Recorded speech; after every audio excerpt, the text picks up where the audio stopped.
and relished in the comfort of Carlisle's home. It wasn't just the expensive luxuries his money could provide. I couldn't really identify the exact cause, but it was more subtle and vague, and just secure cozy even. I was getting sentimental over motherfucking furniture.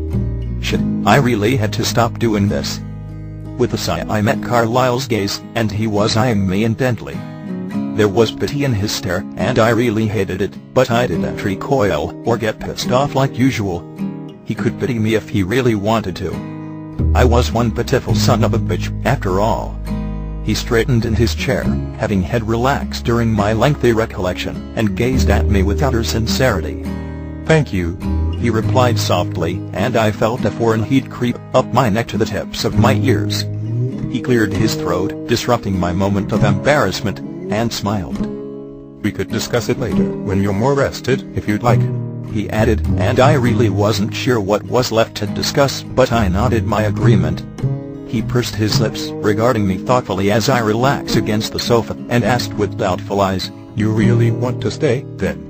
I groaned internally, knowing I'd have to swallow my pride, and just say the words, because he deserved that much. When he'd adopted me, I'd never asked. His desire alone had led me to be taken into his home. It was off-kilter and unfair to have that kind of upper hand, when he was the one offering me something of value. I sighed, and straightened, my limbs feeling heavy and stiff as I met his gaze, and held it firmly. "Can I please stay here, and live with you, Carlisle?" I asked with earnestness, injecting every ounce of my desire for this side of the fence to penetrate my voice and longing stare. There was once again that weird sensation of heat at the tips of my ears as I watched his lips screw up into a knowing smile. My plea wasn't really necessary, and he'd never make me beg and grovel for admittance into his home. That wasn't really the point of it, though. His smile grew wider, nearing a chuckle, until it abruptly wavered, and his face paled. I furrowed my brows, watching, as he stood from his chair, and diverted his nervous gaze to the staircase across the room. "I have to make a brief call. Will you wait?" he asked in a bizarrely anxious voice, pleading with his gaze. Confused, I nodded, and watched him cross the room, and ascend the stairs. Truthfully, I was a little mortified that I'd went through all the bullshit of sacrificing my dignity, and he hadn't actually given me an answer. I bit back the fear that rose, and waited for him to return. Eventually, I grew anxious, and felt an overwhelming need to see my space once again, some kind of evidence that I had a space in the house to begin with. I rose from the sofa and quietly climbed the stairs, absorbing all the little details that had changed since my absence. I found that all of the windows had new drapery, and were well a little fucking extravagant and feminine for my tastes, but if that was what Carlisle liked, whatever.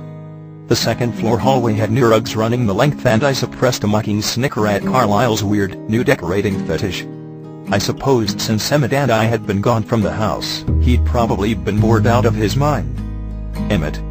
I sighed as I walked down the hall passing his door, and made a mental note to get a phone number from Carlisle.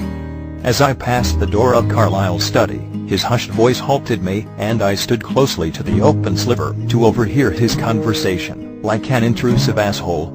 "What do you mean?" he whispered, and fell silent. There were no other sounds emerging as I strained my ears to hear him. "Because it's important to me, and considering our special circumstances, I need to know."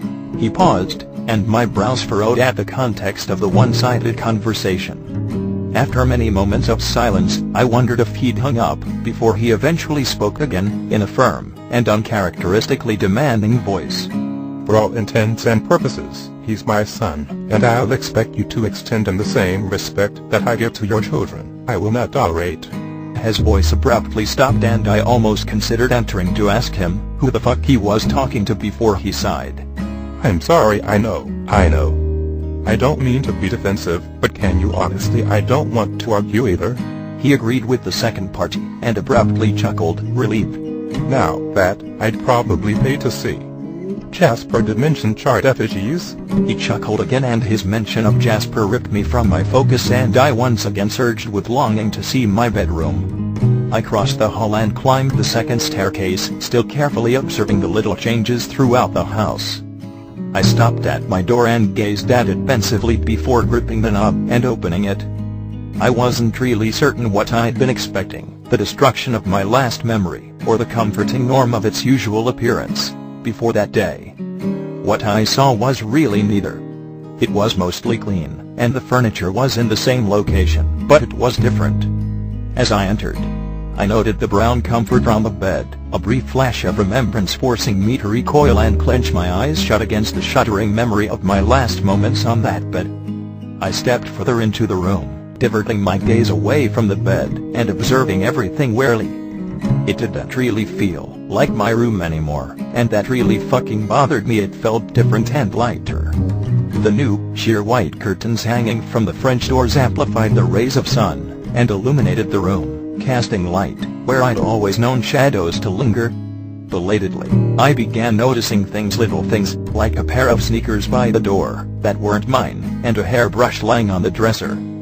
Articles of my clothing peeked out from the laundry hamper that used to be located inside the closet but was now sitting just beside it. There was a very small, dark shirt draped across the arm of the sofa, and I furrowed my brows at this article of clothing that was definitely not mine. It almost looked like it belonged to a girl. I just bent to pick it up when I heard footsteps and turned my head to find Carlisle standing in the doorway.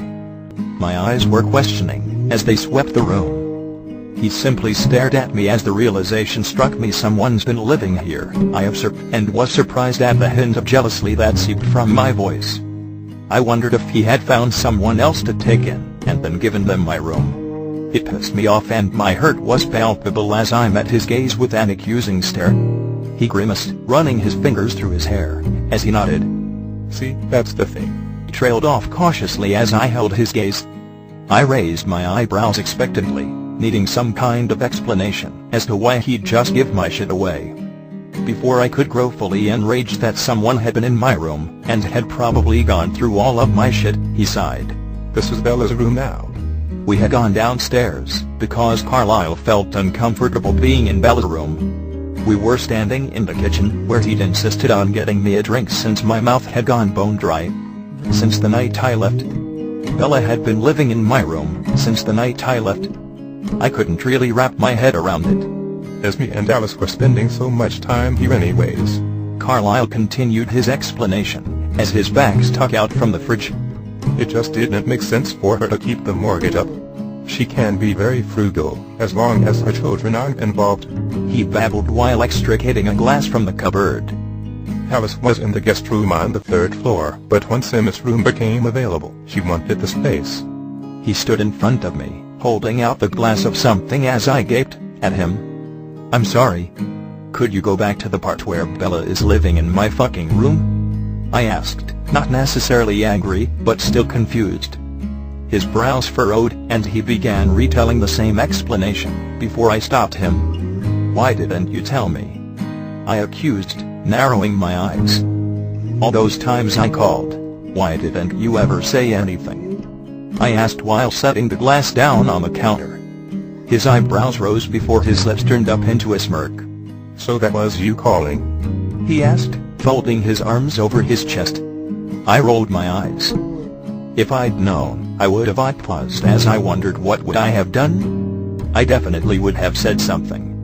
All those nights I'd spent just sitting there in silence, and Bella was right here. It was staggering. He sighed, and walked to the other side of the kitchen, while speaking. "If I told you, it would have been an unfair exploitation to get you to speak to me." He paused before adding with a glance over his shoulder. "I wanted to know that you'd speak because you were ready, not because of a reaction to Bella," he finished, and picked up a clear bag from the counter. I supposed I could see his point, but goddammit, I could have been listening to her voice too. It kinda pissed me off. I couldn't deny my relief, however. Bella hadn't moved away. Not only had she not moved away, but she'd chosen to live in my bedroom. Maybe she had been waiting for me all this time. The possibility made me simultaneously elated and heartbroken. Elated because it meant she'd wanted to be close to me, and heartbroken because I had kept her waiting for so long, and now I had no way of knowing if she'd forgive it. Carlisle stopped in front of me and raised his wrist, glancing at his watch. My shift starts in 10 minutes, but we'll discuss arrangements this evening when everyone is home," he instructed, and my stomach filled with anxious twinges realizing who everyone included. Bella would be here this evening. I barely retrained a completely emasculating reaction to this notion. "I'll be home first because Esme has to drive and Alice and Bella have prior engagements. In the meantime," he continued, and pushed the back his idle hand held into my chest, smiling brightly, "have a cookie." I gazed down at the bag in my hands as he exited the house, the clear plastic familiar and cool in my palm. The black ink on the front of the bag had Bella's careful title gracing the little white rectangle. Monumental Macaroons. I smiled. A million thoughts raced through my head as I wandered the empty house, fingering the new, heavy fabrics that graced the walls, and reacquainting myself to the mansion, while clutching the bag of cookies in my hand. I made a few plans, like deciding to finally take a shower and cleaning out the Volvo. But once I was left alone, and all distraction had ceased, my thoughts turned to my mother, and I wondered what she was doing. I imagined her drinking, as she often would have been just beginning to do this time of morning, and a sudden panic invaded my chest. A million possible and equally ridiculous scenarios flooded my brain, and even though I realized how random they might have been, it worried me. What if she fell down the steps? What if she asphyxiated on her own vomit when she passed out this evening? What if she didn't get enough to eat and starved? What if something happened and I never knew, and she had no one else to help her? What if my concern and worry over her well-being ruined any chance I had at enjoying anything? There was only one way to assure she'd be cared for, and I knew I only had to ask Carlisle to make some calls and it'd be taken care of. I'd done enough research on home care when I was in Chicago to know that it was the most realistic option. They wouldn't be family, and I had no way of knowing if she'd accept it, but I'd try. And Carlisle would be pleased that I offered him the opportunity to ease my anxiety. I put what I could in his hands, because I knew that sharing what I carried on my shoulders would only bring us closer. I cursed having to dump it on him, even though I realized he'd be more than happy to help. Really, I cursed my enlightenment more than anything. I hated it more than the alcohol my mother drank, or the feeling of seeing my girl screaming and bloodied on the gym floor. It was necessary, but that didn't make me hate it any fucking less. Once I chose, there was no middle, and no going back. The fence separating the two sides had become an impenetrable and massive barrier. There'd be no letters between my mother and me, no silent phone calls or promised visits. If I ever spoke to her again, it'd be because she found me, and I knew better than to expect that. The link between us was severed irrevocably when we released from that embrace inside of her bedroom. If I didn't know the damage it would cause, I could still keep in touch.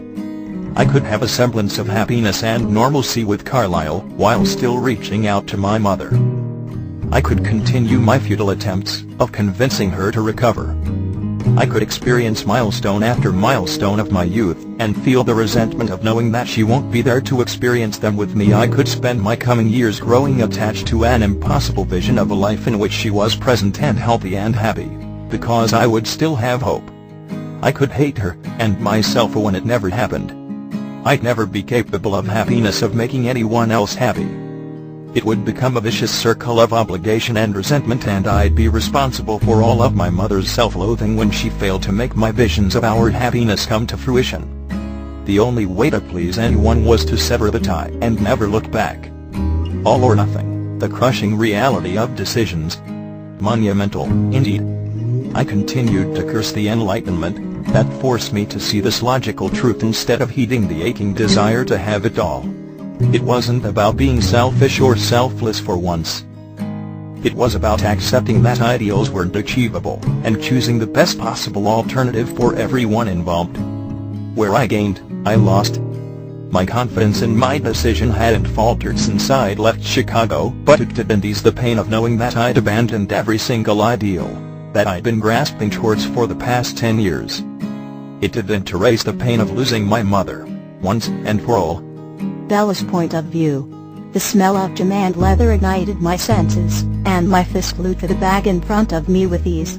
It smacked dully, but didn't really move or shift under my minimal strength. That didn't matter to me. I kept jabbing, and